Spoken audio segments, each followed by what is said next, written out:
নমস্কার, আরও একটা গুরুত্বপূর্ণ চাকরির আপডেট নিয়ে চলে এলাম। আপনারা দেখছেন আপনাদেরই প্রিয় বিশ্বস্ত চ্যানেল। বন্ধুরা, পশ্চিমবঙ্গে 23 জেলা চাকরি প্রার্থীদের জন্য সুবর্ণ সুযোগ, যেখানে মেল ফিমেল সবাই আবেদন করতে পারবে। কলকাতা পৌরসভায় নতুন করে কর্মী নিয়োগের বিজ্ঞপ্তি প্রকাশিত হয়ে গেছে, যেখানে সুপারভাইজার পোস্টে কর্মী নিয়োগ হচ্ছে। বাংলা ভাষা জানতে হবে, বেতন 26,000 টাকা। ফ্রেশার ক্যান্ডিডেট আবেদন করতে পারবে। কোন পোস্টে নিয়োগ হচ্ছে, কারা আবেদন করতে পারবে, সিলেকশন প্রসেস কী আছে, A to Z এই প্রতিবেদনেই বলে দেবো। তার জন্য কী করতে হবে, ভিডিওটা মনোযোগ দিয়ে দেখতে হবে, জানতে হবে, বুঝতে হবে। এবং আমাদের চ্যানেলে ফার্স্ট টাইম দেখলে ঝটপট চ্যানেলকে সাবস্ক্রাইব করে বেল আইকনটা টিপে রাখতে হবে, লেটেস্ট নিউ নোটিফিকেশন পাওয়ার জন্য। একদম অফিসিয়াল বিজ্ঞপ্তি দেখাবো, ভিডিওটা না স্কিপ করে তোমরা মনোযোগ দিয়ে দেখতে থাকো। আচ্ছা, একদম অফিসিয়ালি নোটিফিকেশান আছে, নোটিফিকেশানটা ভালো করে চেক আউট করে নেবে। Kolkata district TB control society, Kolkata municipality corporation থেকে NTEP কলকাতা থেকে ভ্যাকেন্সি বের করে দিয়েছে। SS Banerjee road, Kolkata. 13/10/25 release করেছে। মেমো নাম্বার দেখতে পাচ্ছ। Kolkata district TB control society অর্থাৎ KDTCS, Kolkata municipality corporation invite application from eligible candidate purely contractual বেসিকে। ন্যাশনাল টিউবারকুলোসিস এই ডিপার্টমেন্টে অর্থাৎ NTEP ডিপার্টমেন্টে নিয়োগ করছে। STS সিনিয়র ট্রিটমেন্ট সুপারভাইজার নিয়োগ করছে। 2টো ভ্যাকেন্সি আছে, তার মধ্যে জেনারেল একটি, এক্স সার্ভিসম্যান একটি। 21 থেকে 40 বছর পর্যন্ত আবেদন করতে পারবে। গ্র্যাজুয়েট করে থাকতে হবে, সায়েন্স নিয়ে, well conversation with computer application like MS Word Excel এগুলো তোমাদের থাকতে হবে। পারমানেন্ট 2 হুইলার ড্রাইভিং লাইসেন্স অবশ্যই তোমাদের লাগবে। আর 25,000 টাকা পার মান্থ বেতন আছে। আর STS-এর জন্য এখানে তোমাদের কী কী কোর্স করতে থাকবে এখানে তোমাদের বলে দিয়েছে, ভালো করে পড়ে নেবে।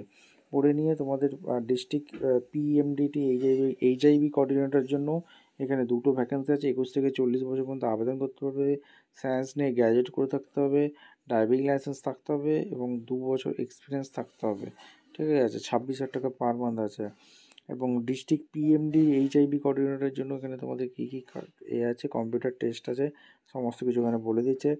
LT ল্যাবরেটরি টেকনিশিয়ানের জন্য 3টে ভ্যাকেন্সি আছে, জেনারেল 2টি, স্পোর্টস পার্সনের জন্য একটি। 19 থেকে 40 বছর পর্যন্ত আবেদন করতে পারবে। সায়েন্স নিয়ে ফিজিক্স, কেমিস্ট্রি, বায়োলজি থাকতে হবে এবং ডিপ্লোমা DMLT করে থাকতে হবে। 22,000 টাকা বেতন আছে। ঠিক আছে, এবং তোমাদের আরেকটা জিনিস বলে রাখি, TBHV টিউবারকুলোসিস হেলথ এই যে ডিপার্টমেন্টে 5টা ভ্যাকেন্সি আছে। OBC একটি, জেনারেল 2টি, SC একটি, জেনারেল 2টি। 21 থেকে 40 বছর পর্যন্ত আবেদন করতে পারবে। গ্র্যাজুয়েট সায়েন্স নিয়ে পড়াশোনা করে থাকতে হবে।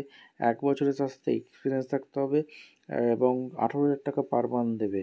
ঠিক আছে, এখানে সমস্ত কিছু বলে দিয়েছে। MONTP ডিপার্টমেন্টে 2টি ভ্যাকেন্সি আছে, OBC একটি, SC একটি। 21 থেকে 62 পর্যন্ত আবেদন করতে পারবে। MBBS পাস লাগছে। 60,000 টাকা বেতন আছে এবং সমস্ত কিছু এখানে board of selection eligible candidate যারা আছো তোমাদেরকে ডকুমেন্টস নিয়ে এবং 10ই নভেম্বর পর্যন্ত তোমরা আবেদন করতে পারবে। ঠিক আছে, এই যে ঠিকানার ড্রপ বক্সে আবেদনটুকু তোমাদের ফেলতে হবে। ঠিক আছে, এবং তোমাদের দুর্দান্ত সুযোগ, এই সুযোগটাকে কাজে লাগাতে হবে। এখনও হাতে টাইম আছে। এই হচ্ছে application form, Kolkata district TB control society, Kolkata municipality corporation. এখানে তোমাদের নাম, father name, category, address, mobile number, email address, qualification যা যা আছে, মাধ্যমিক, HS, graduation, diploma, post graduate, কত পার্সেন্ট মার্কস পেয়েছে, এগুলো সমস্ত দিয়ে, এক্সপিরিয়েন্স যা যা আছে ডেক্লারেশন দিয়ে পড়ে প্লেস দেবে, ডেট দেবে, সিগনেচার করে ফর্মটা পাঠিয়ে দিতে হবে, ড্রপ বক্সে ফেলতে হবে। ভিডিওটা ভালো লাগলে একটা লাইক, কমেন্ট, শেয়ার করে সাবস্ক্রাইব করে বেল আইকনটা টিপে রাখো। দেখা হচ্ছে কোনো পরবর্তী ভিডিও। ধন্যবাদ।